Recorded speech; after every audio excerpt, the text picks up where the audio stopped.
오래간 도시의 허파 역할을 해온 공원 부지 상당수가 이달부터 개발 제한에서 풀렸죠. 난개발 우려가 커지자 전주시가 그 대안으로 꺼내든 게 민간공원 조성 특례 사업입니다. 민간 사업자에게 공원으로 쓸 부지를 기부 체납받는 대신 해당 부지 일부에 아파트 같은 수익 사업을 허용해주는 구조입니다. 언뜻 봐도 이권과 특혜 논란이 불가피한 구조인데 당장 첫 사업부터 업자 선정을 두고 말썽입니다. 조수영 기자가 취재했습니다. 전주 건지산 인근 아파트 밀집 지역으로 둘러싸여 있는 고구마밭. 유휴지 형태로 인접한 전체 땅 면적이 약 11만 제곱미터로 축구장 16개가 넘는 규모입니다. 사유지에 해당하지만 도시계획상으론 덕진공원으로 지정돼 관리되고 있습니다. 이곳은 원래 도시의 허파 기능을 하는 공원 부지로 개발이 제한돼 있던 땅입니다.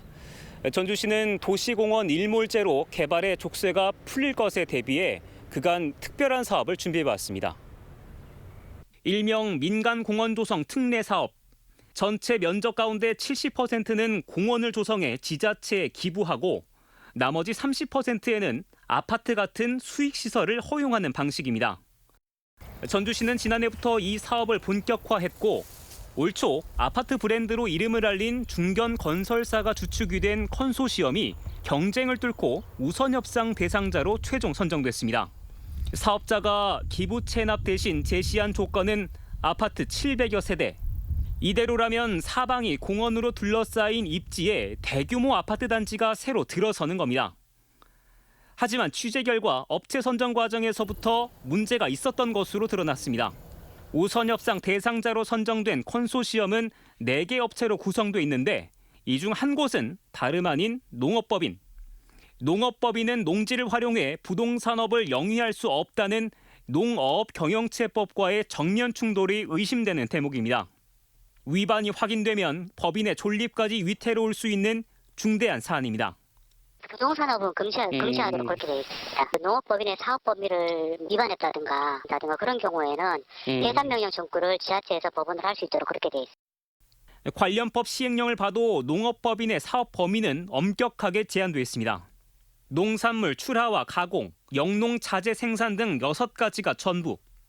그 어디에도 아파트 개발 같은 부동산 사업은 포함되어 있지 않습니다. 그럼에도 이 농업법인이 포함된 컨소시엄이 전주시 내부 심사를 통과해 우선 협상자로 선정됐습니다. 전주시는 해당 농업법인이 사업 부지에 포함된 농지를 실제로 소유하고 있어 높은 점수를 받았다는 설명입니다. 확보하면 만점 10점인 거고 확보를 못하면 막 1, 2점이다 보니까 땅 문제가 제일 큰 문제라서.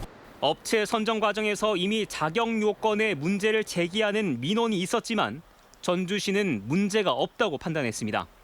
하지만 그 판단의 근거는 다름 아닌 전주시가 자체 위촉한 변호사들의 자문이었습니다.